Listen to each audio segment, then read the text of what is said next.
So turkey neck is caused by, well, first off, it's not a term that we like to use, but it's a colloquial term a lot of people come in asking about. And so basically, it usually refers to fullness in the central neck when we say turkey neck. And that comes from gravity's effect on all of the structures here under the jaw that don't have any support. So you've got your tongue, and then under your tongue, there's salivary glands on the side, there's muscle that's deep and fat around those glands.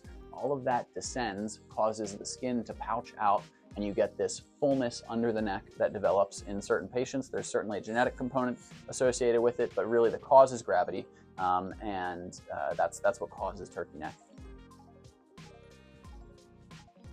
Because the cause of this condition, this central neck fullness, is gravity working on the deeper structures of the neck, and that's where all that fullness comes from. Treatments that work on the surface, like radiofrequency microneedling, like skin tightening creams, tend to be really ineffective at treating this because they don't treat the deeper structures. And so for our patients that come in asking about a handful of different creams, but they have a lot of deeper structure fullness, nothing that is done on the surface is going to make a difference. And so I try to steer people away from those treatments because they end up being sort of a waste of time and money. And really what we need is a treatment that focuses on the deeper structures. And so generally for when people come in complaining about turkey neck or central neck deep fullness, we recommend generally a deep neck lift, which involves making a small incision under the chin here that is very well hidden, going underneath, reducing that extra muscle and fat that has come down and descended with gravity, either reducing or tacking back up those glands if they're causing fullness, and then tightening this sling of a muscle called the platysma, tightening that all around. And depending on the patient's age, we may need to tighten it behind the neck, behind the ears as well. For patients that are younger and are just noticing the central fullness, sometimes we can do it with just the one incision under here and there's no tightening back here needed. But depending on the patient's age and where they're at, we sort of customize that plan. But that is sort of the definitive treatment of that central neck fullness that makes people look older. So an old-fashioned or traditional neck lift did not tend to address the deeper structures. So traditional techniques would involve more liposuction of the superficial fat in the neck, tightening of the skin, pulling everything tight.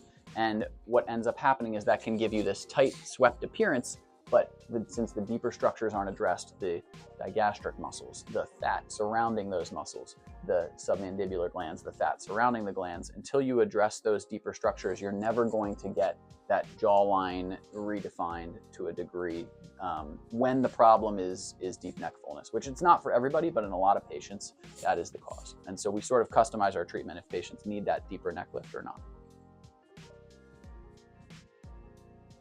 Deep neck lift recovery is usually about 2 weeks of bruising and swelling. Everybody's a little bit different, and so some people will feel better or look better sooner than that, and some people will be longer. But for the vast majority of people, it's not a painful procedure to undergo. You feel tight, which makes sense because of all the reducing and tightening that we've done. But stitches come out usually around day 7, 8. There's a wrap on for the first few days. We generally do not use drains except in very specific cases. And so really the aftercare is mostly just managing that swelling and just recovering with some rest essentially for 7 to 14 days is what it ends up being for most people.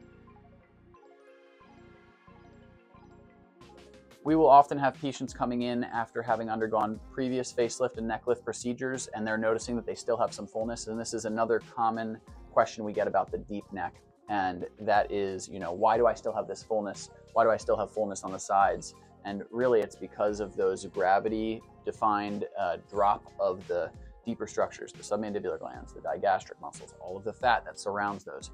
And if the surgery is done mostly with a liposuction and tightening of the platysma, all superficial work, and that deep structures are not addressed, then it's really hard to achieve that maximal jawline definition. And so in those cases, even if it hasn't been a long time since a previous lift, we will offer deeper neck surgery, and many times we found those structures haven't been touched.